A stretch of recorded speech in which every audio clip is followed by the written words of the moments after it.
Hello everyone, मेरा नाम है आकाश चौबे और आज हम लोग कंटिन्यू करने वाले हैं linear equation in one variable chapter को। ठीक है बच्चा, तो इस चैप्टर में अभी तक हम लोग इसके पहले के लेक्चर्स में लीनियर इक्वेशन को सॉल्व करना हम लोग सीख गए हैं। ठीक है, तो बहुत कम्प्लेक्स से कम्प्लेक्स हम लोग इक्वेशन लिए, वहाँ पर हमको एक्स का वैल्यू फाइंड आउट करना था या जो अननोन वेरिएबल था उसको निकालना था उसका वैल्यू। तो ऐसा इक्वेशन हम लोग बहुत सॉल्व कर लिए हैं। ठीक है, तो अब देखिए बच्चा, अब हमको सेम वही काम करना है, लेकिन इस बार हमको डायरेक्ट इक्वेशन नहीं दिया रहेगा। ठीक है, अभी तक हम लोग जो कर रहे थे उसमें हमको इक्वेशन डायरेक्टली हमको मिल जाता था, उस इक्वेशन को बस सॉल्व करना रहता था। लेकिन अब मेरे पास एक एक्स्ट्रा काम आ गया है। वो काम क्या है कि अब हमको वो इक्वेशन भी लाना पड़ेगा। ठीक है, तो अभी हम लोग क्या देखने जा रहे हैं बच्चा, लीनियर इक्वेशन वन वेरिएबल में वर्ड प्रॉब्लम देखने जा रहे हैं। वर्ड प्रॉब्लम क्या होगा कि आपको एक सेट ऑफ स्टेटमेंट दिया रहेगा, आपको अच्छे से उस स्टेटमेंट को पढ़ना है। ठीक है, अच्छे से आपको उस स्टेटमेंट को पढ़ना है और सबसे पहला चीज़ ये देखना है कि अच्छा आपको क्या क्या चीज़ गिवन है और आपसे क्या पूछ रहा है। ठीक है, क्या क्या चीज़ आपको गिवन है और क्या आपसे पूछ रहा है। तो जो आपसे पूछ रहा है या जो अननोन है वहाँ पर, उसको आप क्या मान लीजिएगा, कुछ एक्स या वाई कोई भी एक वेरिएबल से डिनोट करिएगा। सही है, अब मेरा पूरा एम है कि अब उस जो अननोन वेरिएबल है उसका वैल्यू निकालना। ठीक है, तो यहाँ पर बच्चे एक काम और हमको क्या करना है कि हमको स्टेटमेंट को पढ़ना है, उससे एक हमको मैथमेटिकल इक्वेशन बनाना है और उस मैथमेटिकल इक्वेशन को सॉल्व करके हमको उस अननोन वेरिएबल का वैल्यू को फाइंड आउट करना है। सही है, तो इस पूरे लेक्चर में हम लोग यही करने वाले हैं। हम लोग अच्छा से अच्छा सम भी देखेंगे, हम लोग कुछ बेसिक सम से स्टार्ट करेंगे, फिर अच्छा से अच्छा सम देखेंगे। ठीक है बच्चा, तो चलिए हम स्टार्ट करते लेक्चर को। हम क्वेश्चंस पहले से लिख ले रहे हैं और हम सिर्फ आपको क्वेश्चन दिखाएंगे और उसके बाद से एक एक क्वेश्चन करके सॉल्व करते चले जाएंगे। ठीक है बच्चा, तो चलिए स्टार्ट करते हैं सबसे पहले क्वेश्चन से। चलिए बच्चा, तो हम लोग स्टार्ट करते हैं, एक एक सम को सॉल्व करते चलते हैं। ठीक है, तो देखिए सबसे पहला क्वेश्चन क्या बोल रहा है कि 4/5 of a number is more than 3/4 of the number by 4। ठीक है, देखिए क्या बोल रहा है, 4/5 ऑफ अ नंबर, तो किसी एक नंबर का क्या 4/5 मतलब 4/5 of that number is more than 3/4 मतलब 3/4 ऑफ द नंबर बाई 4। तो इसमें क्या फाइंड आउट करना है बच्चा, हमको नंबर को फाइंड आउट करना है। सही है, तो अगर हमको इसमें नंबर को फाइंड आउट करना है तो हम सबसे पहला काम क्या करने वाले हैं कि let the number be x. आप ये काम करेंगे ना, let the number be x, ये काम हम करेंगे कि जो अननोन है उसको कुछ मान लिए, तो हम क्या मान लिए कि let the number be x. अच्छा, अब अगर हम एक्स ले लिए तो देखिए क्या बोल रहे हैं यहाँ पर कि 4/5 ऑफ अ नंबर मतलब कि 4/5 of a number is greater than या इज मोर देन क्या 3/4 ऑफ द नंबर बाई 4। ठीक है, बाई क्या 4, दिख रहा है आपको अच्छे से। तो क्या बोल रहा है कि 4/5 ऑफ द नंबर अधिक है किससे 3/4। 4/5 of the number is more than 3/4 of the number by 4। कोई दिक्कत नहीं है, अधिक है मतलब क्या हुआ कि उन दोनों का डिफरेंस 4 होगा। सही है, कोई दिक्कत नहीं है ना। जैसे हम बोल रहे हैं कि 6 इज मोर देन 4/2, तो हम इसका मतलब क्या हुआ कि 6 - 4 2 होगा। तो 4/5 of the number is greater than what 3/4 of the number. सही है, कोई प्रॉब्लम नहीं है।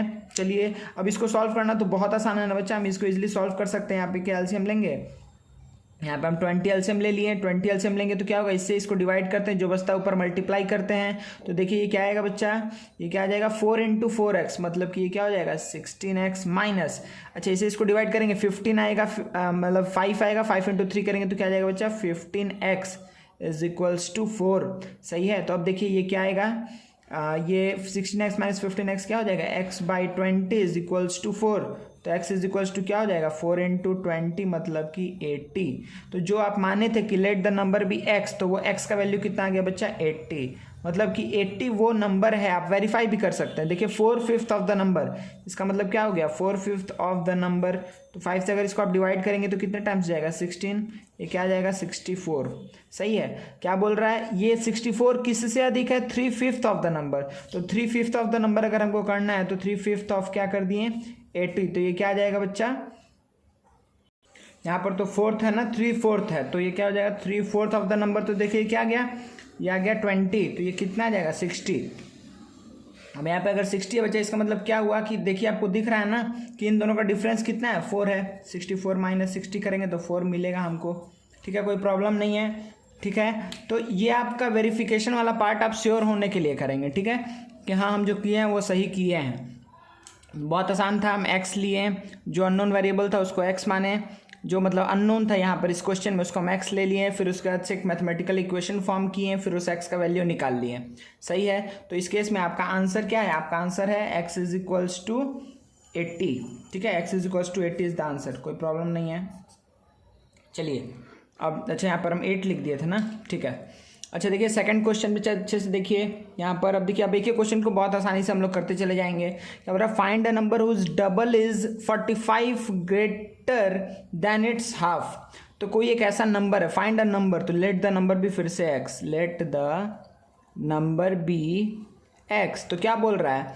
एक ऐसा नंबर फाइंड आउट करना है whose double is 45 greater than its half.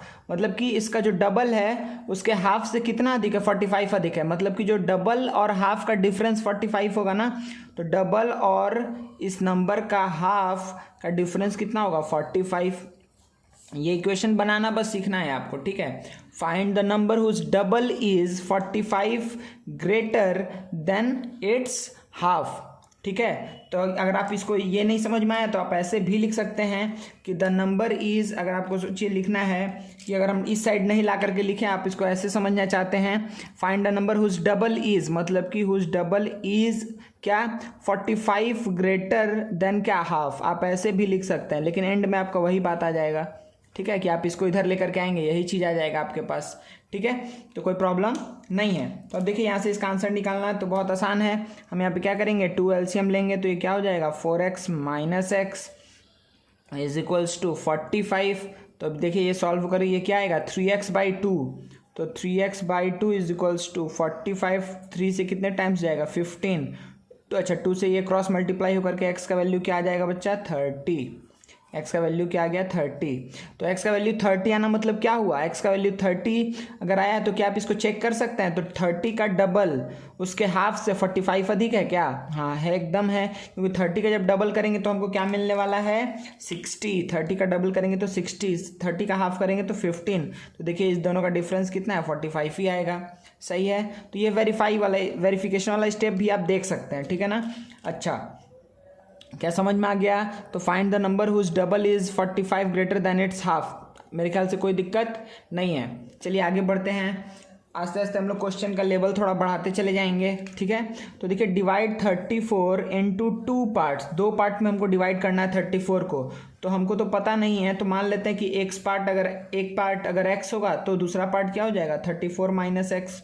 ठीक है, आप आसानी समझिए। सपोज करिए कि हम बोले 10 को 2 पार्ट में डिवाइड करना है। ठीक है, तो अगर आप एक पार्ट 4 रखेंगे तो दूसरा पार्ट क्या होगा? 10 माइनस 4 6 होगा। ठीक है, समझ रहे हैं आप अच्छे से? अगर एक पार्ट 7 होगा तो दूसरा पार्ट 3 होगा। सही है, तो divide 34 into 2 parts in such a way that 4/7 of one part is equals to 2/5 of the other. इसका मतलब क्या बोल रहा है कि 4/7 ऑफ वन पार्ट, मतलब एक पार्ट का 4/7। तो 4/7 of one part is equal to what? 2/5 of the other. तो अदर क्या है? 34 माइनस एक्स। कोई प्रॉब्लम नहीं है। चलिए, तो ये क्या आया? 4x/7 इज इक्वल्स टू, देखिए ध्यान दीजिए कितना आ जाएगा? 68/5। सही है ना? Minus 2x/5। कोई प्रॉब्लम नहीं है। ठीक है, अब देखिए इसको सॉल्व करते हैं कैसे, कि ये क्या आएगा कि 4x/7 माइनस, सॉरी प्लस हो जाएगा, इधर से इधर आएगा ना, तो ये कितना हो जाएगा? 2x/5 इज इक्वल्स टू 68/5 बचेगा यहाँ पर। कोई दिक्कत नहीं, हम इसको सिंपली मल्टीप्लाई किए तो 2 इंटू 34 68/5। सही है, जब 2/5 को माइनस एक्स से मल्टीप्लाई करेंगे तो माइनस 2x/5 आएगा। फिर इसको इधर x वाले टर्म को एक तरफ लेके आ गया। अब देखिए, अब अगर हम यहाँ पर बच्चा क्या लिए? LCM। तो LCM क्या आएगा? 35। कोई प्रॉब्लम नहीं है। देखिए ध्यान से, LCM 35 लिए, तो पहले 35 को किससे डिवाइड करेंगे? 7 से। जो बचेगा 4 से मल्टीप्लाई करेंगे, तो इसके इससे डिवाइड किया, कितना आया? 5। 5 इंटू 4 20x प्लस, चलिए इसको इससे डिवाइड करेंगे तो 7 टू जा 14x इज इक्वल्स टू 68। ठीक है, तो देखिए क्या आया कि 34x/35 इज इक्वल्स टू 68/5। 68/5, तो 34 से देखिए कितने टाइम्स में गया, 2 टाइम्स में, 5 से कितने टाइम्स गया, 7 टाइम्स में, तो x इज इक्वल्स टू क्या आ गया 14, क्रॉस मल्टीप्लाई होकर के 7 इंटू 2 क्या हो जाएगा 14। कोई प्रॉब्लम नहीं है ना बच्चा, ठीक है। तो x का वैल्यू क्या आ गया 14, x का वैल्यू 14 आ गया। इसका मतलब दो पार्ट क्या क्या है, ध्यान दीजिए, दो पार्ट क्या क्या हो जाएगा यहाँ पर। आप ध्यान दीजिए कि अगर x का वैल्यू कितना है, x का वैल्यू है अगर 14, x का वैल्यू है 14, तो इसका नेक्स्ट पार्ट क्या हो जाएगा 34 माइनस 14 इज इक्वल्स टू 20। तो आपका दो आंसर क्या क्या हुआ बच्चा, अच्छे से देख के बताइए कि एक पार्ट क्या होगा 14 और दूसरा पार्ट क्या होगा 20। फिर से आप इसको वेरीफाई कर सकते हैं, ठीक है ना, कि देखिए 4/7 ऑफ वन पार्ट, तो 4/7 ऑफ वन पार्ट करेंगे तो देखिए क्या आएगा 8 आएगा। और इसका क्या बोल रहा है कि 2/5 ऑफ द अदर, तो 2/5 इसका करेंगे तो देखिए फिर 4 इंटू 2 8 ही आएगा, तो 8 इक्वल्स टू 8 आएगा। आप करके देख लीजिए, ये आपका काम है। अभी हम बस ये छोटा छोटा सा हमें स्टार्ट किए इसलिए हम वेरीफाई करना ये सब बता रहे हैं। तो ये आपका काम रहेगा हर बार सॉल्व करके और उसके बाद से वेरीफाई कर लेंगे श्योर होने के लिए कि हाँ हम जो काम किए हैं या जो अननोन का वैल्यू निकाले हैं वो सही ही आया है, ठीक है। तो ये 3 बेसिक क्वेश्चंस था, मेरे ख्याल से आपको समझ में आया है, कोई भी प्रॉब्लम नहीं है। तो इसका आंसर कितना आया था 80, इसका आंसर कितना आया था बच्चा 30, और इसका आंसर कितना है थर्ड में 14 एंड 20। कोई भी दिक्कत नहीं है, हम लोग आगे बढ़ सकते हैं। चलिए देखिए बच्चा नेक्स्ट ये 4 नंबर क्वेश्चन क्या बोल रहा है, देखिए यहाँ पर कि find a number such that when 5 is subtracted from 5 times the number the result is 4 more than twice the number। हम फिर से रिपीट कर दे रहे क्वेश्चन कि आप लोग लिख पाएँ। क्या है, find a number such that, वैसे लाइव क्लास में सर जब पॉज करेंगे वीडियो तब आप लिख लीजिएगा, हम एक बार रिपीट कर दे रहे हैं। Find a number such that when 5 is subtracted from 5 times the number, 5 को सब्ट्रैक्ट करना है किससे 5 टाइम्स द नंबर से, the result is 4 more than twice the number.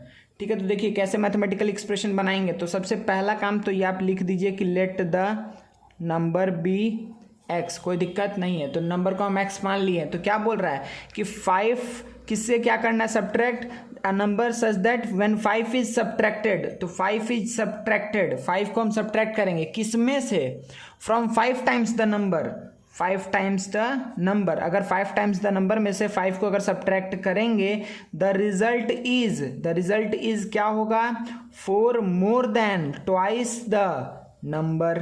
कोई देखिए बहुत आसानी से सॉल्व होगा, ठीक है ना, 4 more than twice the number, कोई दिक्कत नहीं है।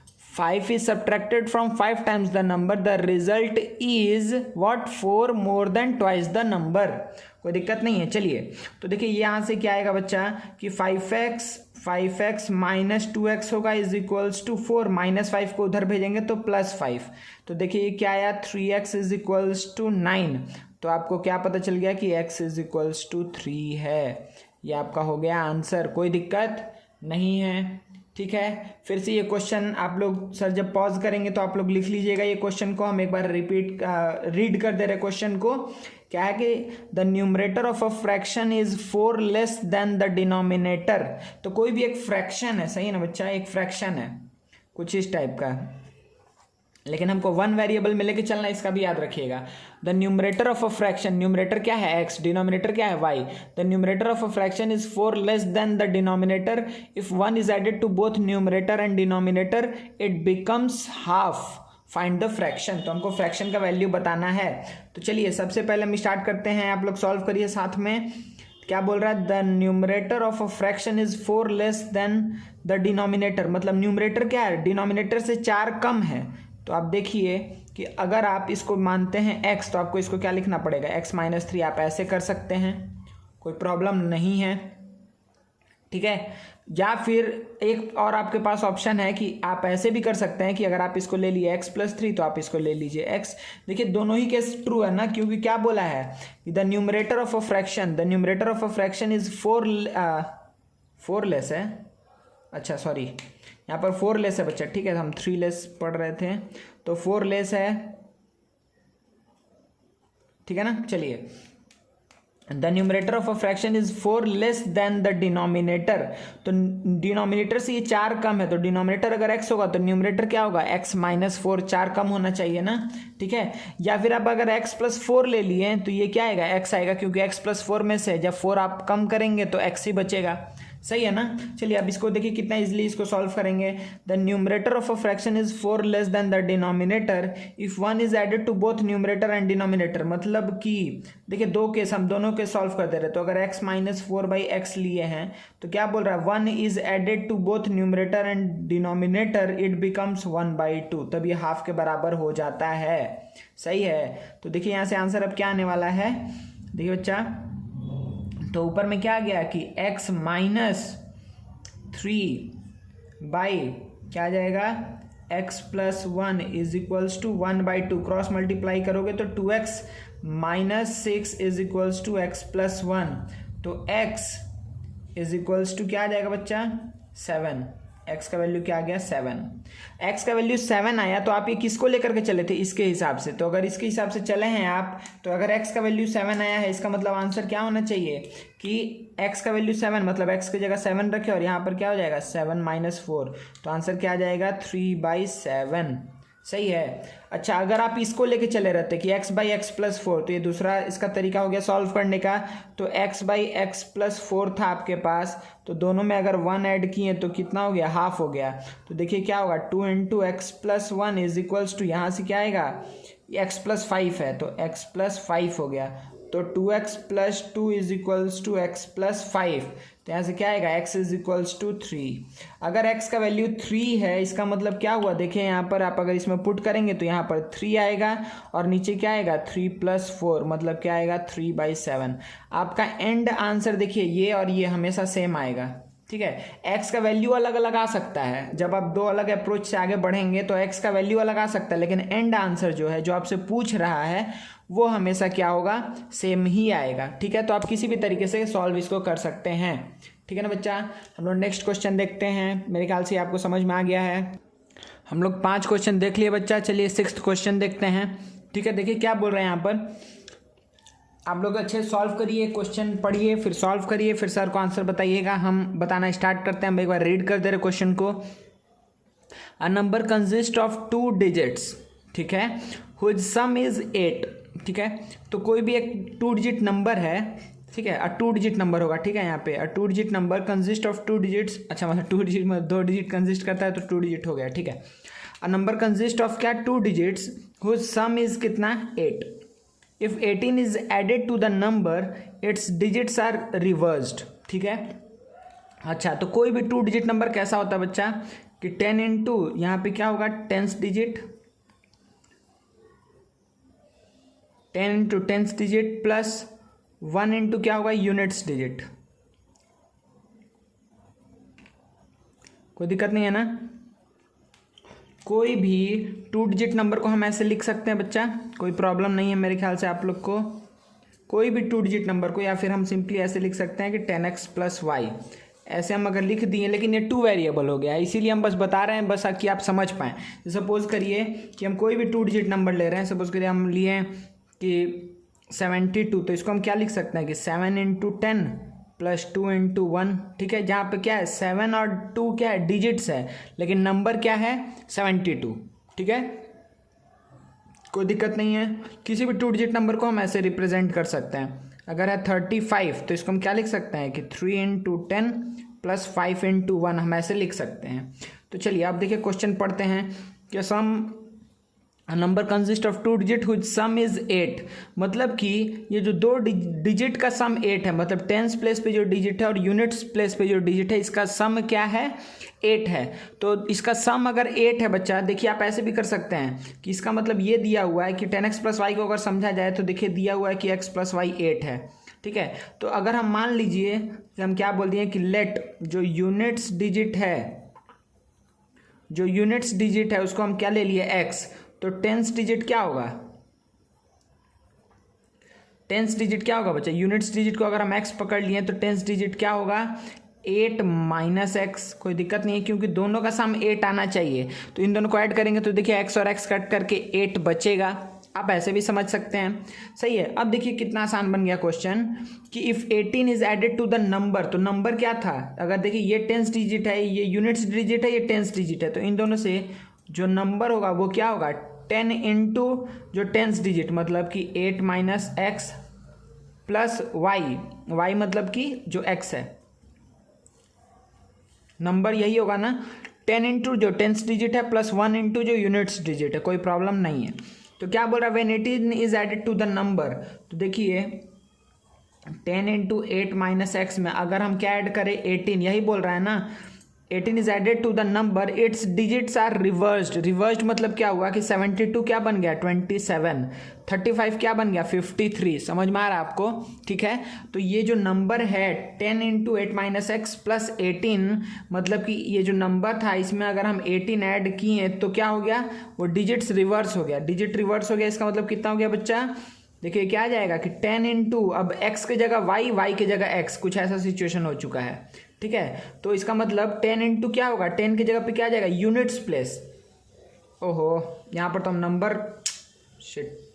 अच्छा देखो बच्चा, यहाँ पे क्या है 10x तो लिख दिए हैं, प्लस x भी होगा ना यहाँ पे हम छोटा सा लिख दे रहे हैं, यहाँ पर क्या होगा प्लस x भी होगा। ठीक है।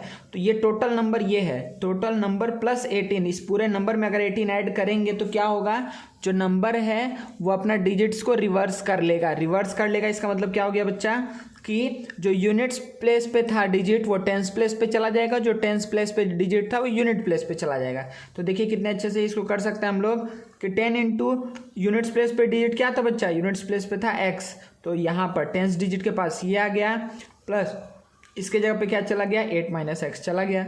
और देखिए क्या क्वेश्चन बना है, देखिए इसको मल्टीप्लाई कर ले अगर तो क्या आएगा 80 माइनस 10x, अच्छा प्लस x था याद रखिएगा, plus 18 is equals to 10x plus 8 minus x, कोई प्रॉब्लम नहीं है। ठीक है ना बच्चा? अच्छा चलिए देखते हैं इसको, हम लोग क्या करते हैं कि सबको उस साइड लेकर के चलते हैं। ठीक है, एक्स को सब इधर लेके आ जा रहे हैं, नहीं तो इधर भी इधर ही ला देते हैं सारे एक्स को और नंबर को उधर भेज देते हैं। तो minus 10x plus x minus 10x plus x is equals to क्या होगा बच्चा, देखिए यहाँ पे 8 पहले से है, इधर से आएगा तो माइनस 18 माइनस 80। ठीक है, माइनस 18 माइनस 80। अब देखिए क्या बचा यहाँ पर, ये क्या हुआ माइनस 20x प्लस 2x, तो क्या बचेगा minus 18x is equals to, कोई दिक्कत नहीं है। यहाँ पर देखिए क्या आएगा 18, अच्छा ये क्या देगा माइनस 10, तो ये क्या हो जाएगा minus 90, minus minus cancel out होगा, x इज इक्वल्स टू क्या होगा 19/18, मतलब आंसर आ गया 5। तो अगर x का वैल्यू 5 है, x का वैल्यू 5 होना क्या बता रहा है बच्चा कि अगर x का वैल्यू 5 है तो नंबर क्या होना चाहिए जल्दी बताइए। तो 10 इंटू टेंस डिजिट क्या था, टेंस डिजिट मेरे पास क्या था बच्चा, टेंस डिजिट हम माने थे 8 माइनस एक्स को, तो आंसर क्या आएगा 8 माइनस 5 प्लस 1 इंटू क्या आएगा 5। इसका मतलब क्या हो गया, देखिए ये क्या हो गया 30 प्लस 5 मतलब हो गया 35। तो नंबर क्या है मेरे पास, नंबर है 35, सही है ना, नंबर है 35। अच्छा क्या इसमें ऐसा हो रहा है क्या कि 18 ऐड करने पे नंबर चेंज हो जा रहा है, इसको देखो तो वेरीफाई करते हैं।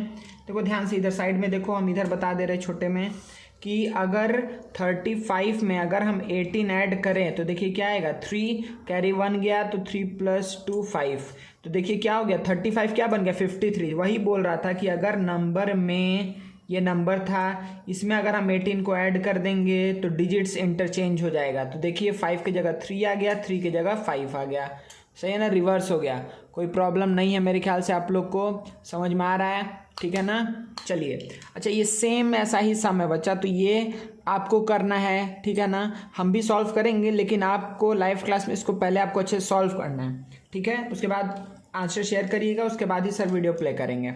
ठीक है, अब देखिए हम एक बार इसको जल्दी से कर दे रहे हैं। सेम तरीके से हम क्या मान लिए कि 10 इंटू जो टेंस डिजिट है प्लस 1 इंटू जो यूनिट डिजिट है, कोई दिक्कत नहीं है। तो इस बार क्या बोल रहा है, the number sum consist of 2 digits which sum is 9, इस बार सम 9 बोल रहा है।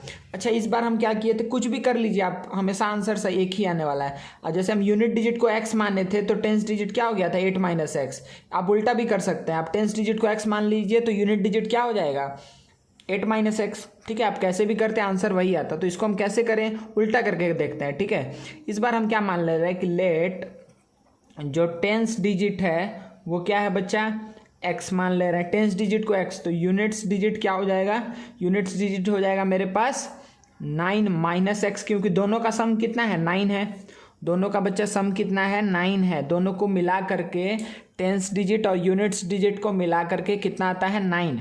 ठीक है, चलिए अब देखिए अच्छे से। अब क्या बोल रहा है कि if 27 is subtracted from the number, very good. अच्छा, तो यहाँ पे नंबर क्या हुआ, देखिए नंबर को हम दूसरे कलर से लिख दे रहे हैं कि बार बार इस पर ध्यान जाए कि नंबर क्या है बच्चा, नंबर है मेरा 10 इंटू टेंस डिजिट क्या था, टेंस डिजिट है एक्स, प्लस 1 इंटू क्या होगा 9 माइनस एक्स। इसमें 8 नहीं है, इसमें 9 माइनस एक्स। ठीक है, तो क्या बोल रहा है, ये मेरा नंबर है, तो क्या बोल रहा है 27 is subtracted from the number. चलिए सब्ट्रैक्ट कर देते हैं, किसमें से, नंबर में से। तो 10x प्लस 9 माइनस एक्स ये मेरा नंबर है। इस नंबर में से अगर हम 27 को सब्ट्रैक्ट करेंगे, नंबर में से हम सब्ट्रैक्ट किए 27 को, तो क्या होगा, डिजिट रिवर्स हो जाएगा। रिवर्स होने का मतलब क्या हुआ कि 10 के पास इस बार क्या आ जाएगा 9 माइनस एक्स, और 1 के पास क्या चला जाएगा एक्स। कोई दिक्कत नहीं है। देखिए ध्यान दीजिए, ये क्या है 9 माइनस एक्स, यहाँ पे टेंस डिजिट है, लेकिन हम क्या मान के चले थे 9x को टेंस डिजिट, तो इसका मतलब रिवर्स हो चुका है। ठीक है ना, कोई दिक्कत नहीं है। तो अब देखिए इसको कैसे सॉल्व करना है, बहुत आसान हो गया। फिर से वही चीज़ हो गया है कि 10x plus 9 minus x minus 27 is equals to 90 minus 10x plus x. कोई दिक्कत नहीं है, सबको एक तरफ लेके आते हैं। तो 10x plus 10x minus x is equals to क्या हो जाएगा, देखिए यहाँ पे 90 है प्लस 27 माइनस 9, सही है, कोई प्रॉब्लम नहीं ना बच्चा। इधर से 27 भी चला गया, प्लस 9 चला गया माइनस 9 में। चलिए तो अब देखिए ये क्या आ रहा है 20 माइनस 2, मतलब कि ये 18x इज इक्वल्स टू, यहाँ से देखिए बच्चा ये क्या आ जाएगा 108, ये क्या आ जाएगा 108। कोई दिक्कत नहीं है ना। 90 प्लस 27 कितना होगा 117, माइनस 9 करेंगे तो क्या आ जाएगा 108 आ जाएगा, कोई प्रॉब्लम नहीं है। तो x इज इक्वल्स टू क्या हो जाएगा 6,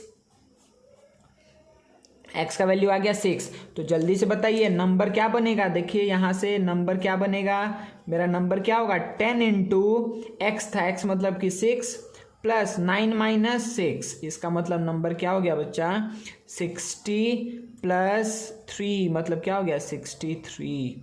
कोई प्रॉब्लम नहीं है ना। और देखिए ये वेरिफिकेशन भी हम कर दे रहे हैं यहाँ पे कि अगर 63 में से 27 को सब्ट्रैक्ट करेंगे तो देखिए कितना आ जाएगा 6 यहाँ आ गया, कैरी दिए थे 5 माइनस 2 3, तो 36 आएगा। तो देखिए आप अच्छे से कि जो 6 था वो क्या बन गया 3, और जो 3 था वो क्या बन गया 6। कोई प्रॉब्लम नहीं है, ठीक है ना, बढ़िया समझ में आ रहा है। ठीक है, तो 2 डिजिट नंबर का सम ऐसे ही करना है। चलिए आगे बढ़ते हैं। अब देखिए बच्चा ये नेक्स्ट सम क्या है, a sum of ₹800 is in the form of denominations ₹10 and ₹20। ठीक है, मतलब कि 800 है 10 और 20 के फॉर्म में, 10 रुपीज़ और 20 रुपीज़ के फॉर्म, मतलब उसका डिनोमिनेशन किसका है 10 और 20 रुपीज़ का है, और उसको ओवरऑल उसका वैल्यू कितना है 800 है। If the total number of notes be 50, अगर ₹10 का नोट और ₹20 का नोट को मिला दे तो कितना होगा 50 नोट्स होगा। तो find the notes of each type. तो देखिए पहला आपको हिंट कहाँ से मिला, पहला आपको हिंट ये मिला कि नोट ऑफ ईच टाइप बोला है ना, तो मान लेते हैं कि लेट द नोट या फिर डिनोमिनेशन ऑफ क्या, let the note of rupees से 10 कितना x। अब मान लेते हैं 10 रुपीज़ का x नोट्स है, अगर मेरे पास x नोट है और टोटल नोट कितना है 50 है, तो नंबर ऑफ क्या नोट ऑफ ₹20, 20 रुपीज़ का जो डिनोमिनेशन है उसका कितना नोट्स होगा 50 माइनस x। ध्यान दीजिए ये समझ में आया ना। बोल रहा है कि 10 और 20 दोनों का, मान ले 10 का कुछ नोट्स है, 20 का कुछ नोट्स है, तो दोनों को मिला दे तो मेरे पास कितना होगा, 50 नोट्स होगा। तो इसीलिए हम क्या मान लिए कि लेट ₹10 का एक्स नोट्स है तो ₹20 का कितना होगा, तो 50 में से एक्स को हटा दो तो जो बचा वही 20 का हो, तो 50 माइनस एक्स क्या हो जाएगा, ₹20 का नोट हो जाएगा।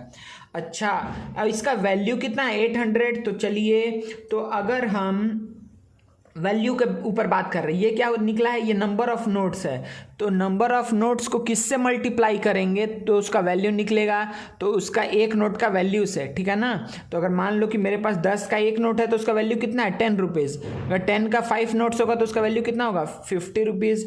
अगर मेरे पास 8 नोट्स होगा तो ₹80। तो अगर एक्स नोट होगा तो ₹10 नोट का वैल्यू कितना होगा, 10x। सही है। अच्छा, अगर मेरे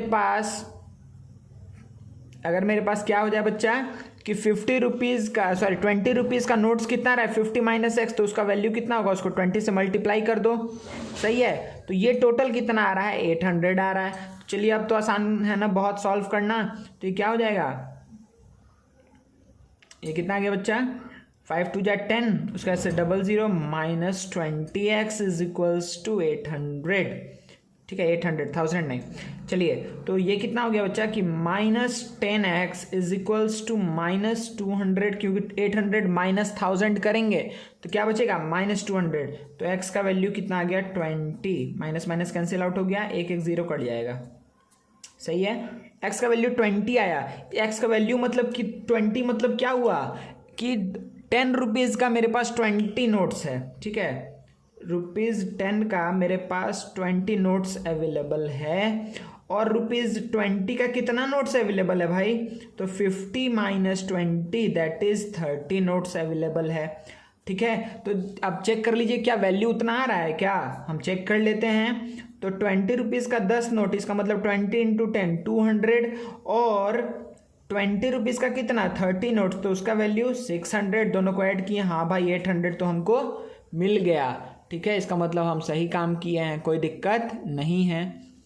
तो आप ये समझिए ये क्या था, नंबर था, number of x ₹10 note, number of ₹20 note. तो इसका वैल्यू कितना होगा, तो जितना नोट्स है उसको वैल्यू से मल्टीप्लाई कर दीजिए। तो देखिए यहाँ पर एक्स नोट्स को उसके वैल्यू से मल्टीप्लाई कर दिया और 50 माइनस एक्स नोट्स को उसके वैल्यू से मल्टीप्लाई कर दिए, तो वो किसके बराबर आना चाहिए, 800 के बराबर आना चाहिए। चलिए नेक्स्ट हम जल्दी से देखते हैं क्या बोल रहा है यहाँ पर। Ram has piggy bank, it is full of ₹1, तो हम नोट करते चल रहे हैं, ₹1 उसमें है और 50 पैसे का कॉइन्स है। ठीक है, ₹1 coin and 50 paise coin. It contains 3 times as many 50 paise coin as ₹1 coin. ठीक है, तो क्या होगा यहाँ पर 3 टाइम्स है। ठीक है, तो देखिए it contains 3 times as many 50 paise coin as ₹1 coins. ठीक है, तो इसका मतलब क्या हुआ, जो 50 पैसे कॉइन है वो क्या है, 3 टाइम्स अधिक हैं, जो 3 टाइम्स है एक्चुअली किसके, जितने ₹1 कॉइन है। तो सबसे पहला मेरा काम क्या होगा कि लेट ₹1 का कितना कॉइन्स है, हम मान लेते हैं कि ₹1 का अगर x कॉइन है तो 50 पैसे का कितना कॉइन्स होगा, 3x। कोई प्रॉब्लम नहीं है। ठीक है, अच्छा 35 क्या है बच्चा, वैल्यू है। 35 क्या है, वैल्यू, मतलब टोटल अमाउंट 35 है। तो इसका यही काम करेंगे ना कि सेम इसी तरीके से काम करने वाले हैं कि जितना कॉइन है या जितना भी उसका मतलब एक का वैल्यू है उसको अगर टोटल नंबर ऑफ कॉइन से मल्टीप्लाई कर देंगे तो टोटल वैल्यू निकलेगा। तो ₹1 का कितना कॉइन है, तो 1 से मल्टीप्लाई कर देंगे उसका नंबर ऑफ कॉइन, प्लस 50 पैसा मतलब क्या हुआ कि ₹0.5, तो उसको किससे मल्टीप्लाई कर देंगे, उसके नंबर ऑफ कॉइन से, तो हमको क्या मिल जाएगा, 35 मिल जाएगा। तो ₹1 का कितना कॉइन था, x, और 50 पैसे का कितना कॉइन था, 3x। ठीक है, 50 पैसे है तो उसको रुपये में कन्वर्ट करेंगे तो 50/100 क्या आ जाएगा, 1/2। कोई दिक्कत नहीं है। चलिए, तो यहाँ पर क्या है बच्चा कि x प्लस 3x/2, क्योंकि ये 2 चला जाएगा ना, इज इक्वल्स टू 35। 2 एलसीएम लेंगे तो 2x plus 3x is equals to 35,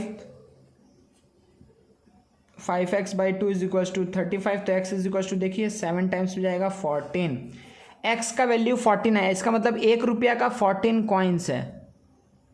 ₹1 का कितना कॉइन है बच्चा? 14 कॉइन्स है। तो 50 पैसे का कितना कॉइन होगा? देखिए ध्यान से, हम यहाँ पे लिख दे रहे हैं, जगह वहाँ नहीं है, कि ₹1 का ₹1 ₹1 का कितना कॉइन है आपका? कितना कॉइन है? 14 कॉइन्स, ठीक है। अच्छा 50 पैसे का कितना कॉइन होगा? तो 14 × 3 मतलब कि 42 कॉइन्स, ठीक है। 42 कॉइन्स है। 42 कॉइन्स किसके? 50 पैसे के। तो देखिए वैल्यू क्या 35 आ रहा है, चेक कर लेते। तो ₹1 का 14 कॉइन, तो एक कॉइन का ₹1 वैल्यू है, 5 कॉइन का ₹5 वैल्यू होगा, 10 कॉइन का 10, तो 14 कॉइन का कितना हो गया? ₹14 वैल्यू हो गया, ₹14। और 50 पैसा का अगर मेरे पास 42 कॉइन्स है तो उसका वैल्यू कितना होगा? अगर तो 2 कॉइन मिल करके ₹1 बनाएगा, तो 42 कॉइन मिल करके कितना बनाएगा? 21, हाफ उसका, तो 21 बनाएगा। तो ये क्या आ जाएगा? 35। हाँ भाई, जो हम किए हैं वो पूरा सही किए हैं, कोई दिक्कत नहीं है, ठीक है। चलिए नेक्स्ट क्वेश्चन देखते हैं। देखिए बच्चा यहाँ पर क्या बोल रहा है, अच्छे से रीड करिए इसको, कि A is twice as old as B, ठीक है। A B का ट्वाइस है एज में। In if 6 year is subtracted, 6 year हम सब्ट्रैक्ट कर रहे हैं किसके एज से? B के एज से। And 4 year is added to A's age, अगर 4 साल ऐड कर रहे हैं A के एज में, then A will be 4 times B's age, ठीक है। How old were they 2 years ago, 2 साल पहले वो क्या एज के थे? चलिए, तो सबसे पहला काम क्या है बच्चा, कि प्रेजेंट, जब भी आपको एज आएगा ना तो आप हमेशा प्रेजेंट मान लीजिएगा। 4 साल पहले का बात किया तो 4 माइनस करिएगा, 2 साल बाद का बात करिएगा तो 2 प्लस करिएगा। तो एट प्रेजेंट हम क्या मान लिए कि एट प्रेजेंट क्या है, ए का एज को ले लिए। अच्छा एज ट्वाइस है ना बी के, तो बी का एज को अगर हम एक्स ले ले तो ए का वैल्यू क्या होगा? 2x, कोई दिक्कत नहीं है। ए का एज क्या हो जाएगा? 2x ईयर्स, इसका कितना एज हो जाएगा? 2x ईयर्स, कोई दिक्कत नहीं है। इसका 2x और इसका x, कोई प्रॉब्लम नहीं है। चलिए अब आगे इसको सॉल्व करते हैं। तो A's twice as old as B, इसमें कोई प्रॉब्लम नहीं है, हमको आगे बढ़ते हैं।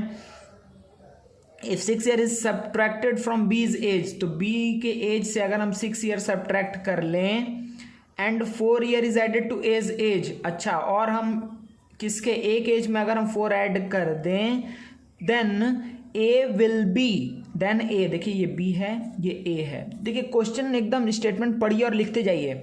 अगर ये काम किए तो देखिए यहाँ से हम पढ़ना स्टार्ट कर रहे हैं, then A will be what? 4 times B's age, कोई दिक्कत है क्या? ठीक है, मतलब जो ए का एज है वो क्या हो जाएगा? 4 टाइम्स जो बी का एज है, ठीक है। तो देखिए यहाँ पे क्या आएगा कि 2x + 4 = 4x - 6, ठीक है। तो देखिए यहाँ से 2x = आ जाएगा 10, तो x का वैल्यू क्या आ गया? 5, कोई दिक्कत नहीं है ना। आपको बस ये लाइन समझना था, ये तो आप लिख लेंगे, ये आप हमको पता है लिख लेंगे। x मानेंगे तो उसका 2x, फिर इसमें से अगर 6 साल सब्ट्रैक्ट कर रहे हैं b में से तो b - 6, जो b का एज है -6 कर दिए।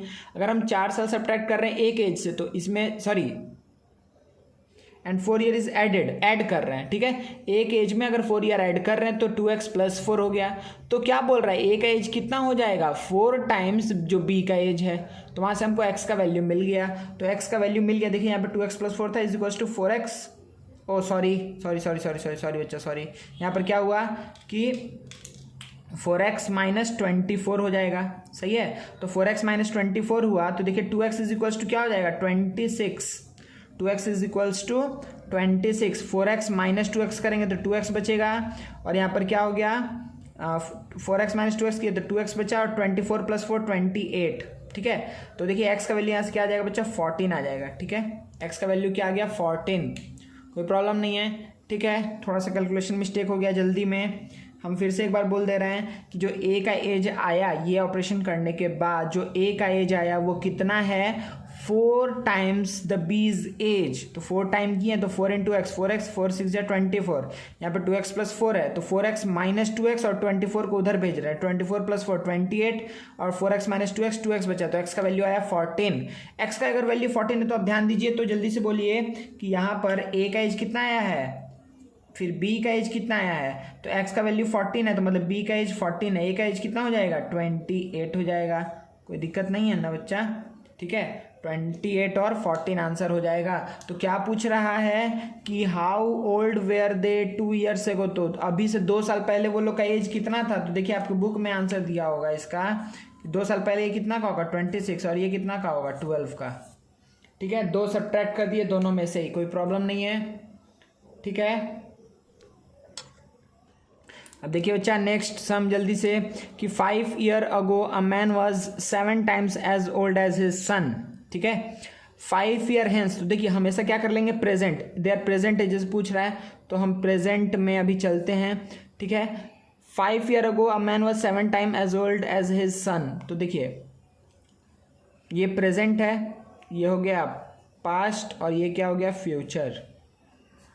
तो 5 साल पहले का बात कर रहा है। 5 year ago a man was, man का एज कितना था, मैन का एज कितना था 7 times as old as his son, उसके सन से उसका एज कितना था 7 टाइम्स था, कोई दिक्कत नहीं है।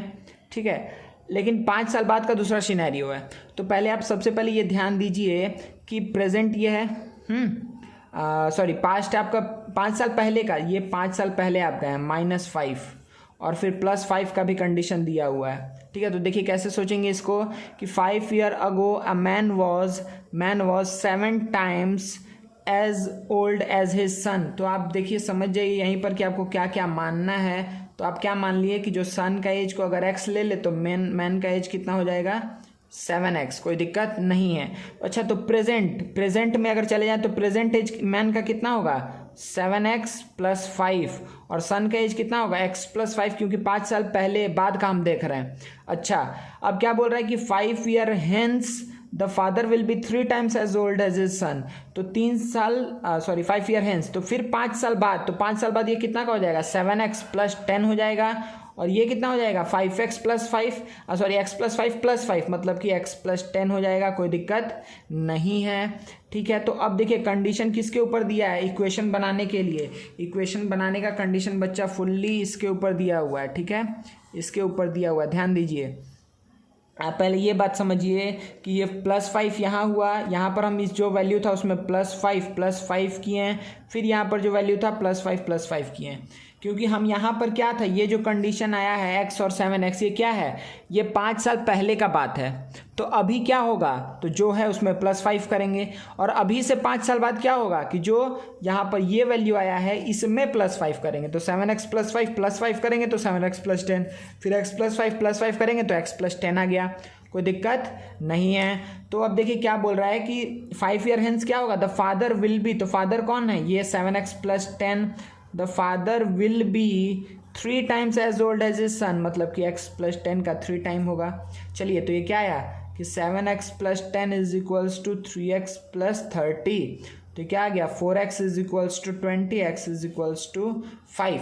ध्यान दीजिए अभी भी प्रेजेंट एज नहीं निकला है, अभी हमको बस ये पता चला x का वैल्यू मतलब यहाँ पर आप पुट करिए तो आपको क्या मिलेगा कि 5 साल पहले का वैल्यू, अगर आप यहाँ पे पुट करेंगे तो क्या मिलेगा कि जो अभी का प्रेजेंट तो ये है ना, तो प्रेजेंट में क्या है फादर का एज क्या होगा 7 × 5 + 5, सन का एज क्या होगा 5 + 5, सन का एज तो आ गया 10, मैन का एज क्या आ जाएगा 40, कोई दिक्कत नहीं है, कोई प्रॉब्लम नहीं है। ठीक है ना, आसान था क्वेश्चन, समझ में आ रहा है। चलिए नेक्स्ट क्वेश्चन देखते हैं।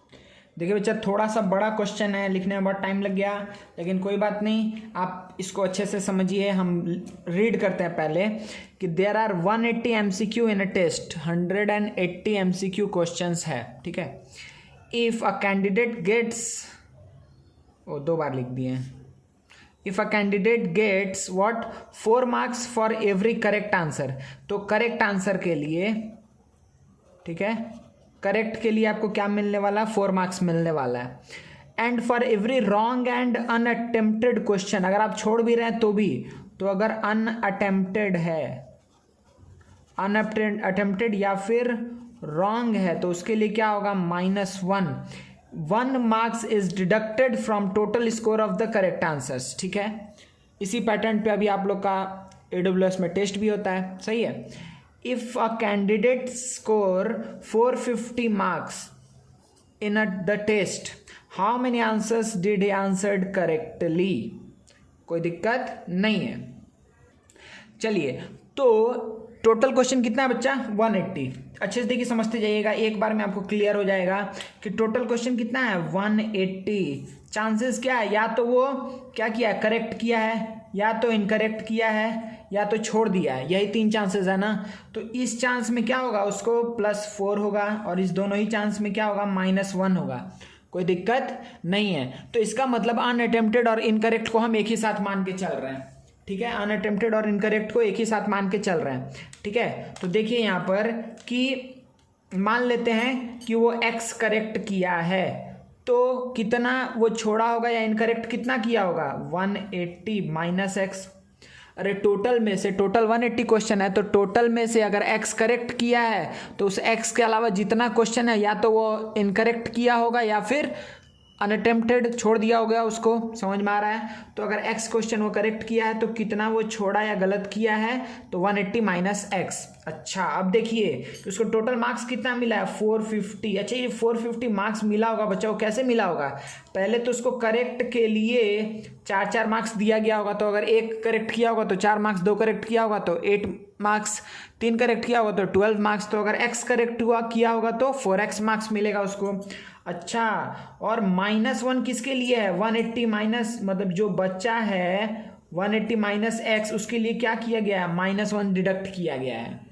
अरे समझ में आ रहा है। आप ऐसे करिए, या फिर आप इसको ये -1 यहाँ नहीं लेकर के आप डायरेक्टली यहाँ माइनस लगा सकते थे, आप वैसे भी सोच सकते हैं, ठीक है। मतलब कि आप ये बोल दीजिए, हाँ, कि आप यहाँ पर भी डायरेक्टली कैलकुलेट कर सकते थे कि टोटल अगर 4 मार्क्स 1 करेक्ट के लिए मिल रहा है, तो अगर x करेक्ट किया तो टोटल मार्क्स कितना मिलेगा, 4x। अच्छा, और फिर यहाँ पर आप क्या बोलेंगे कि अगर इनकरेक्ट वो 180 - x किया और 1 मार्क्स के लिए -1 हो रहा है, तो टोटल कितना उसको मिला होगा, तो -1 × 180 - x। तो ये क्या आ जाएगा, -180 + x आ जाएगा। तो वही बात यहाँ पर भी होगा, कोई दिक्कत नहीं है। चलिए, तो देखिए ये क्या हुआ कि 4x, सही है। अच्छा, -180 + x, -180 + x is equals to क्या आ गया, 450, सही है ना।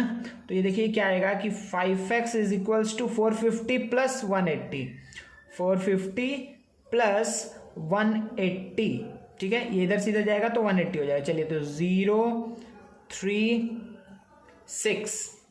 तो अब यहाँ से 5 का वैल्यू क्या आ जाएगा, x का वैल्यू क्या आ जाएगा कि बाई 5 कर देंगे, तो 5 × 1 = 5, 5 × 2 = 10, 5 × 6 = 30।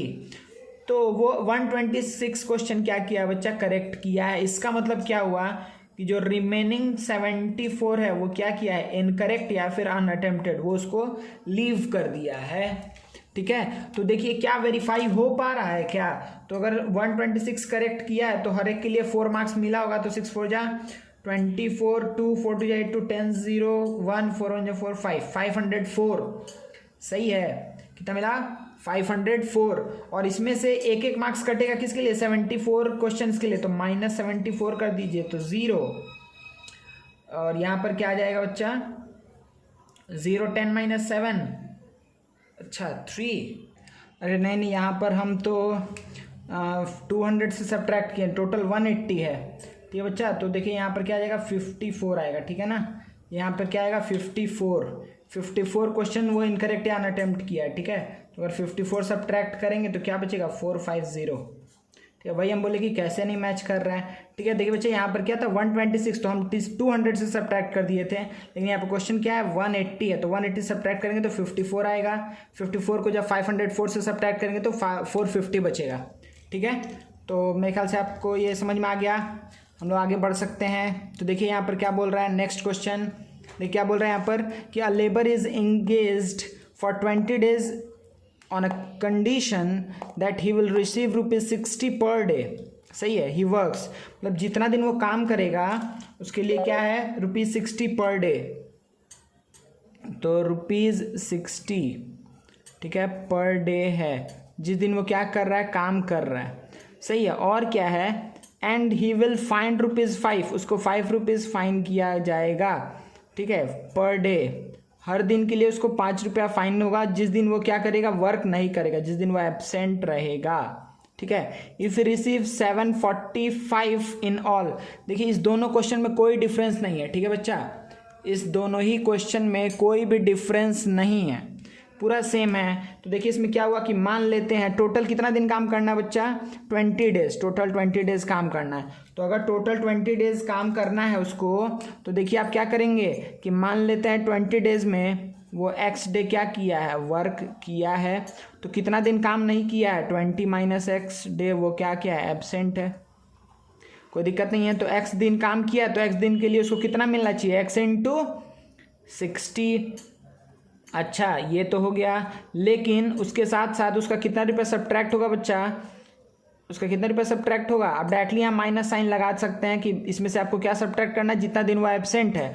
तो एब्सेंट कितना दिन है, 20 माइनस एक्स दिन है। तो इतना दिन अगर एब्सेंट है तो हर दिन के लिए 5, तो इतना दिन के लिए इंटू 5, और इसको टोटल कितना मिलना चाहिए, 745। तो देखिए ये क्या आया, 60x माइनस कितना आ जाएगा बच्चा, 100 plus 5x is equals to 745। तो अब ये क्या हो जाएगा कि 65x is equals to 100 add हो जाएगा 845। तो x का वैल्यू क्या आ जाएगा, 1 टाइम्स में जाएगा कितना, 65 बचेगा कितना, 5 में होगा 70, 19, 195, तो 3 टाइम्स में, सही है। तो x का वैल्यू आ गया 13। इसका मतलब आप क्या बोलेंगे कि वो 13 दिन क्या था, वो वर्क किया है। कितने दिन काम नहीं किया है, तो 20 माइनस 13 मतलब कि 7 डेज वो क्या था, एब्सेंट था। कोई दिक्कत नहीं है, समझ में आ गया बढ़िया से। चलिए दोनों सेम टाइप का सम था बच्चा, ठीक है ना। चलिए आगे बढ़ते हैं। देखिए बच्चा ये क्वेश्चन को बढ़िया से पढ़िए, बड़ा क्वेश्चन है तो पहले आपको लिखने में भी समय लगेगा। तो इस क्वेश्चन को जल्दी से पढ़ते हैं। क्या बोल रहा है, the distance between two stations is 340 kilometre. चलिए तो मतलब कुछ सिनेरियो ऐसा है यहाँ पर कि 2 स्टेशन के बीच का डिस्टेंस है 340। तो मान लेते हैं ये स्टेशन ए और यहाँ का स्टेशन ये है बी। तो इस दोनों का बीच का डिस्टेंस कितना है, 340 किलोमीटर्स, ठीक है। अच्छा, 2 train start simultaneously from this station on parallel tracks to cross each other. तो मान लीजिए 2 ट्रैक है, सही है ना, 2 ट्रैक है ए और बी के बीच में। यहाँ पे सपोज करिए यहाँ पे दूसरा ट्रैक भी हम बना दे रहे हैं, ये दूसरा ट्रैक हो गया। तो दोनों तरफ से 2 ट्रेन जा रहा है क्या, ऑपोजिट डायरेक्शन में, ठीक है। Start simultaneously from this station on parallel tracks to cross each other, मतलब सपोज करो यहाँ से एक ट्रेन इधर आया और यहाँ से एक ट्रेन इधर की तरफ बढ़ा है, ठीक है, कोई दिक्कत नहीं है। To cross each other the speed of one of them is greater than the other by 5 kilometre per hour. तो एक का स्पीड दूसरे के स्पीड से 5 किलोमीटर अधिक है। तो मान लेते हैं कि ट्रेन ए का स्पीड क्या है, इस वाले ट्रेन का speed x kilometre per our है। तो इसका स्पीड क्या होगा, if the speed of one of them is greater than the other. तो मान लेते हैं इसका क्या x प्लस 5 है, कोई दिक्कत नहीं है ना। अगर एक का x पकड़े हैं तो दूसरे का क्या हो जाएगा, x किलोमीटर पर आवर, ठीक है। अभी तक का सिनेरियो समझ में आ गया है। तो क्या बोल रहा है कि the speed of one of them is greater than the other by 5 kilometre per hour if the distance between the 2 trains after 2 hour of their start is 30 kilometre. तो देखिए कुछ सिनेरियो कैसा है यहाँ पर कि ऐसा है सिचुएशन, तो यहाँ से चला 2 घंटे में ये कुछ दूर गया होगा, ठीक है। जिसका स्पीड है अधिक है वो थोड़ा अधिक दूर आया होगा, सही है। तो ये 2 घंटे में ये कुछ डिस्टेंस ट्रेवल किया है, 2 घंटे में ये भी कुछ डिस्टेंस ट्रेवल किया है। ये दोनों का जो डिस्टेंस ट्रैवल हुआ है उसके बाद भी इन दोनों के बीच में कितना का डिस्टेंस रह गया है, 30 किलोमीटर का डिस्टेंस रह गया है, ठीक है। तो हम क्या बात बोल सकते हैं, ये बात ध्यान से देखिए कि distance travelled by train A in 2 hours plus distance travelled by train B in 2 hours plus 30 is equals to कितना, 340, मतलब ये टोटल के बराबर होगा। ये बात हम बोल सकते हैं ना अच्छे से, ठीक है। तो देखिए अगर आपको ट्रेन ए, मान लेते जो ए की तरफ से चला है वो ट्रेन ए है और जो बी की तरफ से चला है वो ट्रेन बी है, ठीक है। तो ट्रेन ए के बारे में हम क्या बोल सकते हैं, स्पीड कितना है, x किलोमीटर पर आवर। अच्छा, टाइम कितना है, 2 आवर। तो डिस्टेंस कितना कवर किया, speed distance is equal to speed into time, 2x kilometres, सही है। अच्छा, ट्रेन बी का क्या कंडीशन है कि उसका स्पीड कितना है, x plus 5 kilometre per hour. अच्छा, टाइम कितना 2 घंटा ये भी चल रहा है, आफ्टर 2 आवर बोला है, तो डिस्टेंस कितना होगा बच्चा कि 2 × x+5 किलोमीटर्स। सही है।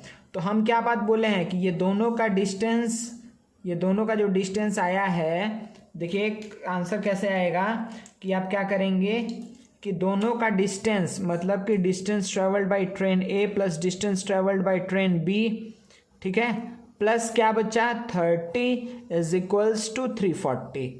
ठीक है, तो ये कौन सा डिस्टेंस है, ये इसको बता रहा है जो ए ट्रेवल किया है, ये किसको बता रहा है जो बी ट्रेवल किया है, और ये क्या है 30।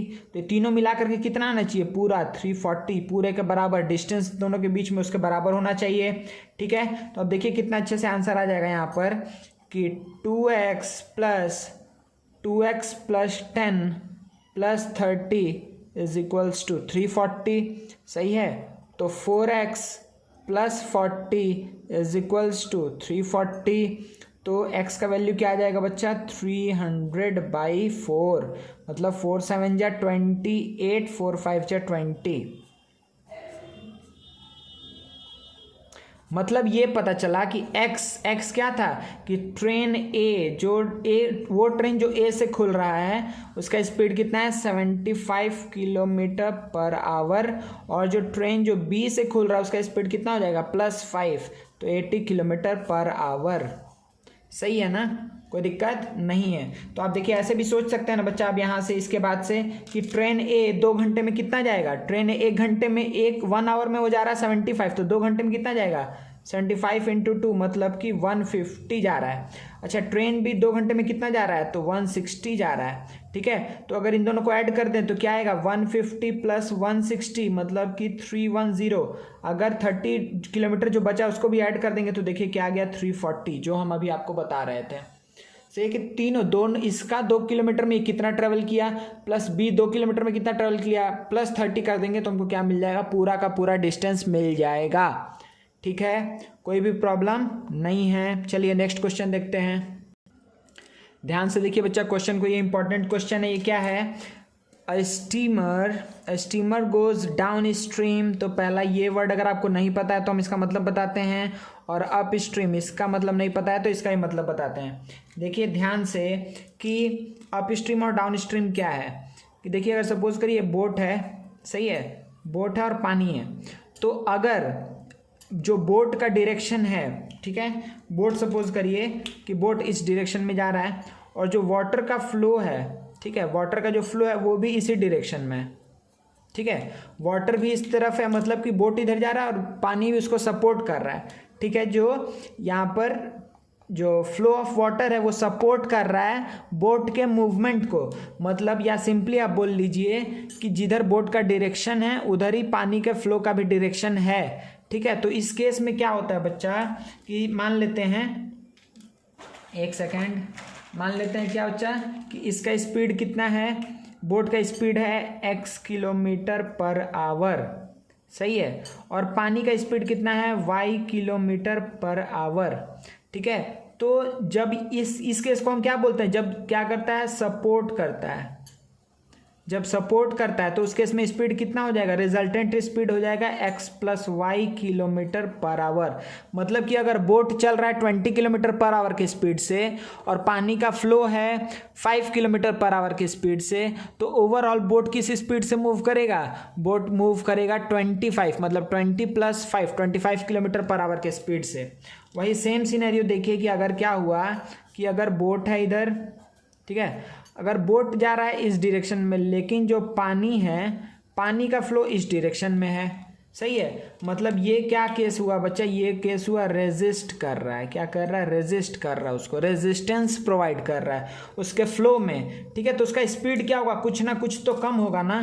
ठीक है, तो अगर इसका स्पीड है x km/h और इधर पानी इसको पीछे की तरफ ले जा रहा है कितना y km/h के स्पीड से, तो यहाँ पर जो रिजल्टेंट स्पीड आएगा जो रिजल्टेंट स्पीड आएगा वो कितना होगा, x minus y kilometre per hour की स्पीड से वो आगे बढ़ेगा। मतलब बोट अगर जा रहा है 20 किलोमीटर पर आवर के स्पीड से और जो पानी का फ्लो है वो 2 किलोमीटर पर आवर के स्पीड से उसको पीछे की तरफ खींच रहा है, तो क्या होगा, अल्टीमेटली वो 18 किलोमीटर पर आवर की स्पीड से आगे बढ़ेगा। 20 माइनस 2 18 किलोमीटर पर आवर। सही है।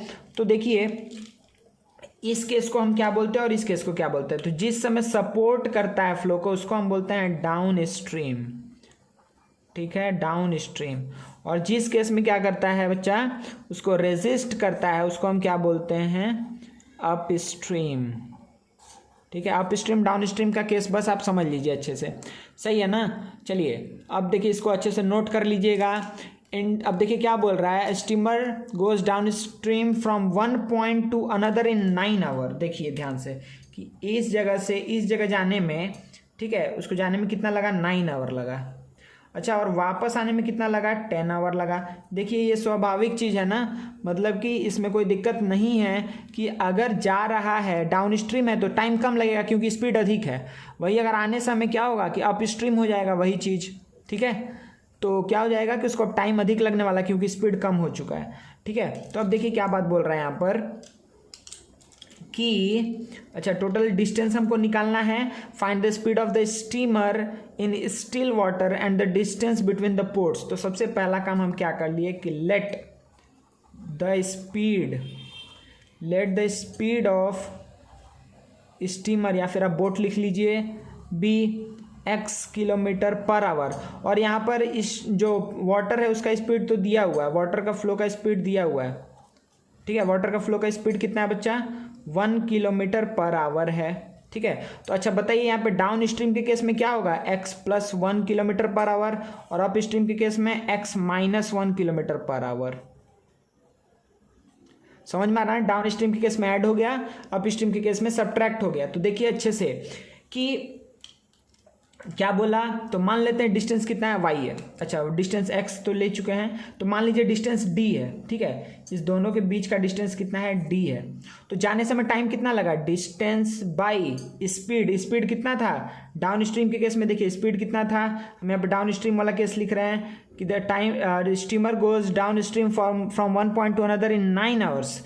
तो distance by speed is equals to time, distance by speed is equals to time. ये x प्लस 1 क्यों यूज़ किए, क्योंकि डाउन स्ट्रीम वाला केस हमको लेना है, स्पीड लेना है।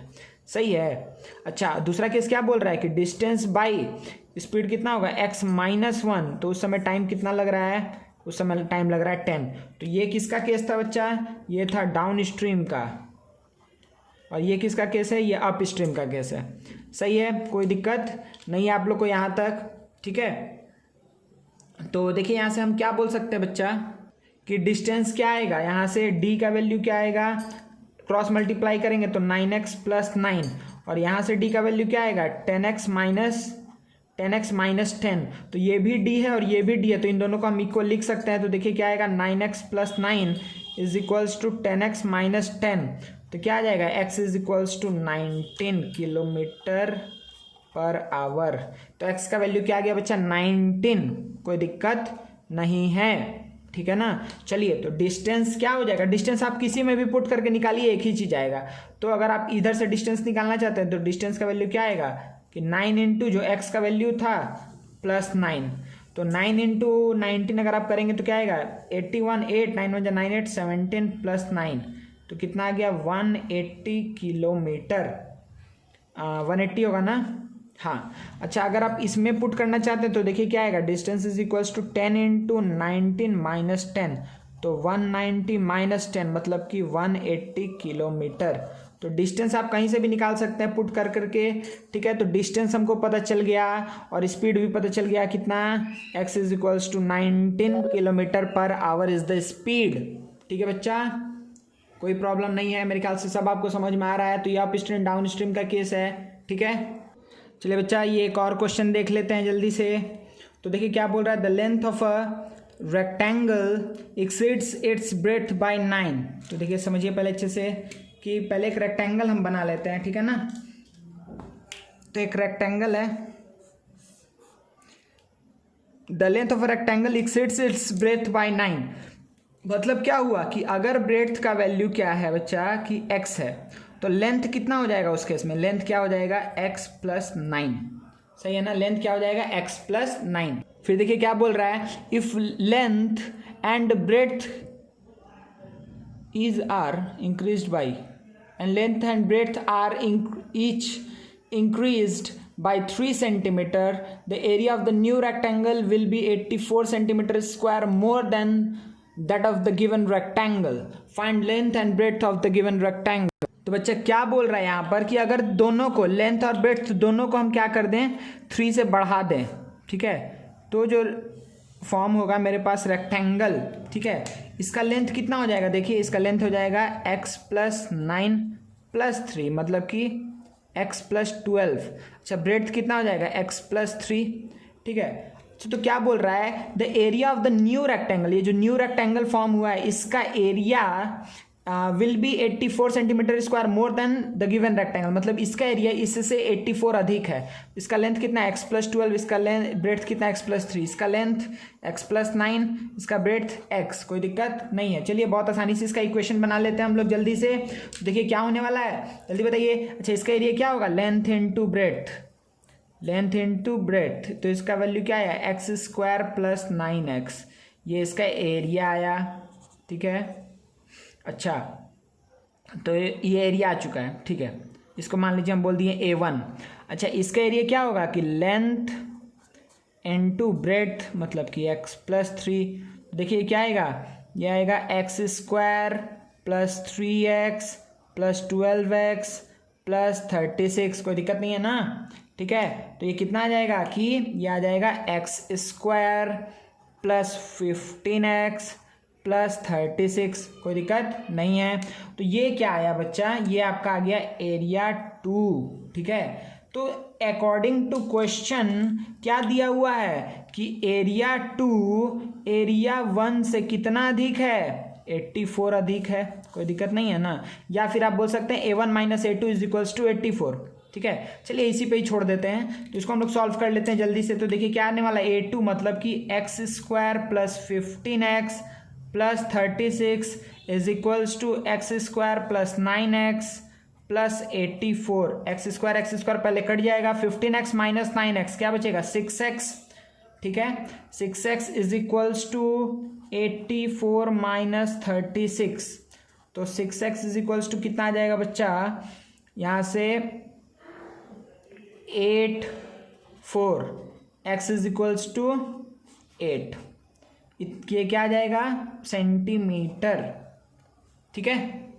तो ये क्या निकला है बच्चा कि ये जो x निकला है 8, ठीक है। तो क्या बोल रहा है, find length and breadth of given rectangle, तो जो गिवन रेक्टेंगल था इसका लेंथ और ब्रेड्थ निकालना था, तो इसका लेंथ कितना आएगा, लेंथ कितना आएगा x + 9 मतलब कि 8 + 9 मतलब कि 17 सेंटीमीटर, और ब्रेड्थ कितना आ जाएगा x मतलब कि 7, ये कितना हो जाएगा 8 ही रहेगा, कोई दिक्कत नहीं है, 8 सेंटीमीटर। तो लेंथ और ब्रेड्थ दोनों हमको पता चल गया, लेंथ और ब्रेड्थ पता चल गया ना, यही हमसे पूछा भी था। तो समझ में आया मेरे ख्याल से आप लोग को कि जो इसका एरिया है और इसका एरिया, इन दोनों का डिफरेंस 84 है। तो आप ऐसे भी लिख सकते थे कि इसका एरिया माइनस इसका एरिया = 84, आप कैसे भी करिए बात एक ही है, ठीक है ना। आप ऐसे भी लिख सकते हैं, या फिर आप लिख सकते थे कि A2 - A1 = 84, ठीक है, ऐसे भी आप सॉल्व कर लेते हैं, कोई प्रॉब्लम नहीं है, ठीक है। चलिए नेक्स्ट क्वेश्चन देखते हैं, लास्ट। देखिए बच्चा ये क्वेश्चन पढ़िए, ये क्वेश्चन बहुत अच्छा क्वेश्चन है, हम इसीलिए इसको हम थोड़ा टाइम अधिक हो गया है वीडियो का, लेकिन फिर भी हम सोचे कि इसको बता दें क्योंकि ये मे भी आप लोग के लिए थोड़ा टफ हो, आपको समझ में नहीं आए, ठीक है। तो इस क्वेश्चन को करने का कोशिश करते हैं। चलिए अच्छे से पहले रीड करते हैं, the sum of the ages of Anoop and his father. तो देखिए यहाँ पे अनूप है और उसके फादर हैं, इन दोनों के एज का सम कितना है 100 है। पहला स्टेटमेंट ये है, ये अनुज, अच्छा ए हम जे लिख दे रहे हैं, AJ, ठीक है ना, क्योंकि अनूप है, सॉरी AP अनुज यहाँ पर दिखा हमको, ठीक है। तो अनूप और उसके फादर का एज मिलाकर कितना 100 है, when Anoop is as old as his father now. तो इस बात का पहले मतलब समझिए। ये क्वेश्चन बहुत अच्छा, हम फिर से बोल रहे हैं, आपको अच्छे से समझ के करना है इसको। इसमें क्या बोल रहा है कि the sum of ages of Anoop and his father is 100 when Anoop is as old as his father now. इस स्टेटमेंट का मतलब आपको अच्छे से समझना पड़ेगा, तभी ये समझ में आएगा। When Anoop is as old as his father now, मतलब कि जब अनूप अपने पापा के एज का हो जाएगा। चलिए इसको हम एक एग्जाम्पल से बताते हैं कि आपको अच्छे से समझ में आ जाए। एग्जाम्पल सोचिए कि अगर हम बोल रहे हैं कि यहाँ पे x है, ये y है। अगर x का एज क्या है, सपोज करिए हम बोल दे रहे हैं 6 ईयर्स, और y का एज कितना है 15 ईयर। ठीक है, x का एज है 6 ईयर, y का एज है 15 ईयर। तो अगर हम ये बात बोल रहे हैं कि जब x y के एज का हो जाएगा, ठीक है, जब x किसके एज का हो जाएगा, y के एज का हो जाएगा, इसका मतलब क्या हुआ कि हम कितने साल बाद का बात कर रहे हैं। आप ये बस समझ गए तो ये सम हो जाएगा कि व्हेन x क्या हो जाएगा, y के एज का हो जाएगा, तो कितने साल बाद का बात हो रहा है। तो इसका मतलब अगर जब ये 6-15 हो जाएगा तो कितने साल बाद का बात हो रहा है, तो 15 - 6 मतलब कि आफ्टर 9 ईयर्स। मतलब एक्स वाई का कब होगा, तो आफ्टर 9 ईयर्स। तो आप क्या करेंगे कि जब भी हम बोलेंगे कि कोई भी ए अगर बी के ईयर का हो जाए, ए का एज बी के ईयर का एज के बराबर हो जाए, इसका मतलब क्या हुआ कि आप क्या करने वाला है, बी का एज माइनस ए का एज। ठीक है, जब एक्स वाई के एज का हो जाएगा, इसका मतलब क्या हुआ कि वाई का एज माइनस एक्स का एज करेंगे तो हमको क्या पता चलेगा कि उतने साल बाद क्या होगा, उतने साल बाद का हम बात कर रहे हैं, बस आपको ये बात पता चलेगा। ठीक है ना। चलिए फिर आगे पढ़ते हैं। क्या बोल रहा है, he will be 5 times as old as his son Anuj. अब देखिए यहाँ पे अनूप और अनुज है, तो हम इसको एजे से रिप्रेजेंट करते हैं। तो कब कब का बात बोल रहा है बच्चा, ये ध्यान दीजिए सबसे पहले कि, तो देखिए हम लोग आ जाते हैं इसके ऊपर पहले कि अगर अनूप और अनूप और उसके फादर का एज अगर 100 है, सही है, तो हम क्या मान लिए बच्चा कि अगर फादर अनूप का एज को अगर हम ले लेते हैं x, अनूप का एज को हम क्या ले लिए x, कोई दिक्कत नहीं है। तो उसके फादर का एज कितना होगा, फादर का एज कितना हो जाएगा कि 100 - x। ध्यान से एक छोटे छोटे चीज़ को समझते चलेंगे। ठीक है, अगर हम अनूप का एज को कितना मान लिए कि x है, तो फादर का एज क्या होगा 100 - x, कोई दिक्कत नहीं है। तो हम क्या बोल रहा है, ये लाइन फिर से कि when Anoop is as old as his father, जब अनूप अपने पापा के एज का हो जाएगा तब। तो अनूप अपने पापा का एज कितने साल बाद अपने पापा के एज का होगा, तो जो फादर का एज है माइनस अनूप का एज, तो आप क्या बोलेंगे कि 100 - x, इसका मतलब कि 100 - 2x, मतलब कि कब का बात हो रहा है, आफ्टर 100 - 2x ईयर्स का बाद का बात हो रहा है। फिर से समझिए, हमको अगर दिक्कत होगा आपको तो बार बार इस चीज़ को स्टेटमेंट पढ़ना होगा, तब जाके समझ में आएगा। The sum of the ages of Anoop and his father is 100, कोई दिक्कत नहीं है। तो अनूप के एज को मैक्स ले लिए, तो फादर के एज 100 - x, कोई प्रॉब्लम नहीं है। इस लाइन का बस मतलब समझिए कि when Anoop is as old as his father now, जब अनूप अपने पापा के एज का होगा, तो हम कितने साल बाद का बात कर रहे हैं, यहाँ पर हम कितने साल बाद का बात कर रहे हैं। तो हम देखिए जैसे यहाँ पे बोल रहे हैं कि एक्स कब वाई के एज का हो जाएगा, तो कितने साल बाद का बात कर रहे हैं, तो इसका एज माइनस इसका एज, तो क्या हो गया, आफ्टर 9 ईयर्स का हम बात कर रहे हैं। ये बस एग्जाम्पल दिए थे कि समझ में आए आपको। तो आप क्या बोलेंगे कि जब अनूप अपने फादर का एज का कितने साल बाद होगा, मतलब अनूप अपने फादर के एज के बराबर कितने साल बाद होगा, तो आप क्या बोलेंगे, फादर का एज माइनस अनूप का एज, मतलब कि आफ्टर 100 - 2x ईयर्स। ठीक है, इसके बाद का बात हो रहा है। तो आप क्या बोल सकते हैं यहाँ पर, ये 100 - 2x को आप क्या लिख सकते हैं कि आफ्टर, हम यहाँ पे लिख दे रहे हैं कि छोटे छोटे चीज़ भी आपको समझ में आए कि आफ्टर क्या 100 - 2x ईयर्स क्या होगा, आफ्टर 100 - 2x ईयर क्या होगा, Anoop will reach his father's age. ठीक है, कोई दिक्कत नहीं है। आफ्टर इतना ईयर्स क्या होगा, अनूप अपने फादर के एज को रीच कर पाएगा, मतलब उतने एज का हो जाएगा। सही है ना। अब देखिए, अब आगे बढ़ते हैं। तो इसके बाद से क्या बोल रहा है कि जब ये अपने पापा की उम्र का हो जाएगा तो क्या हो जाएगा, he will be 5 times as old as his son Anuj. तो अपने अनुज क्या हो जाएगा, 5 टाइम्स हो जाएगा अपने अनुज जो उसका सन है उसके एज के। तो देखिए इसको कैसे लिखेंगे, बहुत आसानी से अच्छे से आप क्या बोलने वाले हैं कि आफ्टर इतना ईयर्स क्या हो जाएगा, अनूप क्या हो जाएगा 5 times as old as his son. ठीक है, तो आफ्टर इतना ईयर, तो अभी इसका एज कितना है, अभी उसका एज है अनूप का x। अगर तो इतना साल बाद उसका एज कितना होगा, तो उसमें ऐड कर देंगे 100 माइनस 2x। तो आपको क्या पता चला कि इसको सॉल्व करके क्या आएगा कि 100 माइनस x। ठीक है, तो आफ्टर ये क्या निकला, ये पहले ये बताइए ये क्या निकला, ये दोनों में डिफरेंस बताइए। ये क्या है कि कितने साल बाद का बात हो रहा है, ये क्या है कि एज ऑफ अनूप, ये क्या है एज ऑफ अनूप कितना, आफ्टर 100 माइनस 2x ईयर्स। सही है, after 100 minus 2x year Anoop का एज कितना हो जाएगा 100 माइनस एक्स, क्योंकि जो उसका प्रेजेंट एज है उसमें हम इसको ऐड कर देंगे तो क्या निकलेगा 100 माइनस एक्स निकलेगा। सही है, और यही एज क्या बोल रहा है, ये जो एज निकला है यही किसके बराबर है बच्चा, जो 100 माइनस एक्स है ये अनूप का एज है, ये किसके बराबर हो जाएगा, he will be 5 times as old as his son Anuj.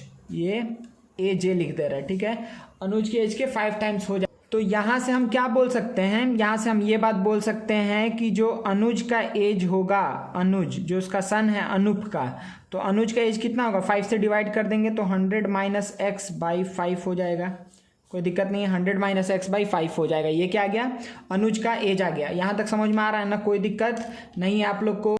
तो अब देखिए बच्चा कि अब क्या बोल रहा है कि Anuj will be 8 year older than Anoop is now. मतलब कि अनूप अभी कितना का है, एक्स का है। ध्यान से देखिए, अनूप इज नाउ, ये एक्स के बारे में बोला।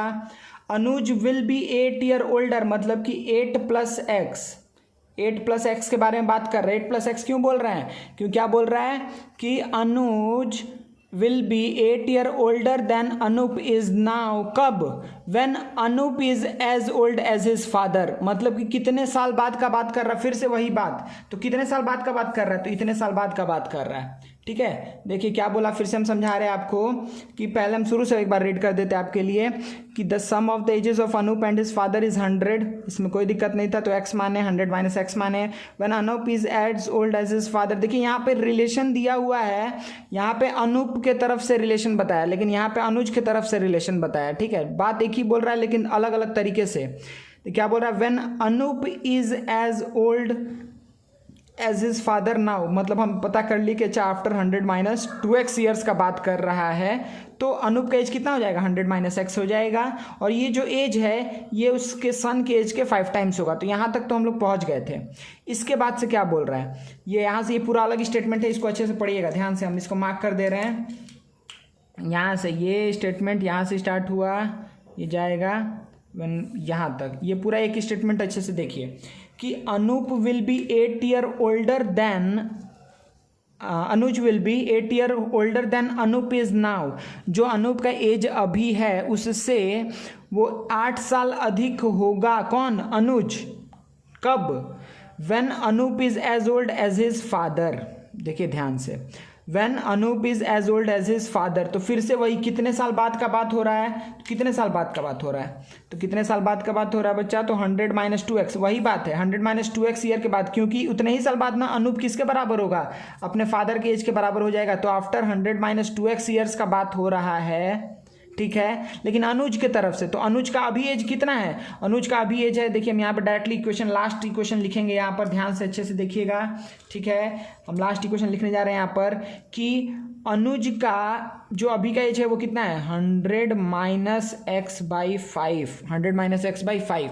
तो इसका अभी का एज में कितने साल बाद का बात हो रहा है, तो 100 माइनस 2x ईयर के बाद का बात हो रहा है। तो कितने, अगर इसमें हम 100 माइनस 2x को ऐड कर दें तो ये क्या निकला, अनुज का as after 100 minus 2x years.